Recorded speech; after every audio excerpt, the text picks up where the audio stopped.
Hi student, are you done with class 12th and are looking for multiple career options, basically the best career option after class 12? Then you have landed up at the correct video. In this video, we will talk about actuarial science as the option after 12th.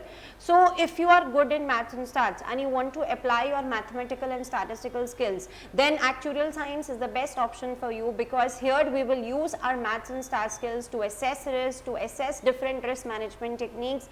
So basically, as an actuary, you can work in pension, insurance, consulting, finance. There are multiple diversified areas where students can work, and the main major factor which attracts students towards this field is high earning potential. If you are a fresher with 3 to 4 exams cleared, the starting package is 7 to 12 LPA. Mid-level with 7 to 8 exams clear with 2 to 3 years of experience, package can go as high as 15 to 30 LPA. And once you become full qualified actuary with 13 exams clear, this can go from 30 LPA to 1 crore plus as well, depending on your experience, depending on your organization you are working in.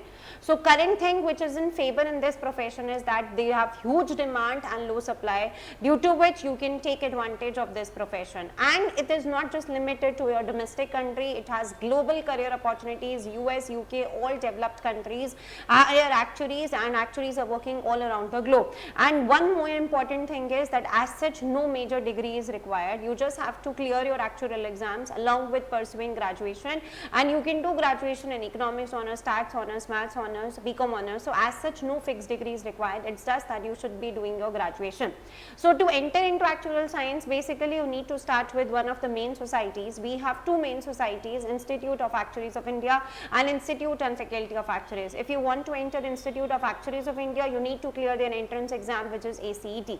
If you want to go for Institute and Faculty of Actuaries UK, then you don't have to give any entrance exam. You can directly give CS1 or CM1 as a non-member. Now, if you are done with class 12, the upcoming exams are in September, November 2026, and you should be preparing for those exams instead of wasting your entire complete year. So we at Academic Junction are here for all the counseling. So you can connect with us on the number mentioned, or you can check out our website for all the details. Stay tuned for more updates and videos coming to your way. Thank you. Happy learning.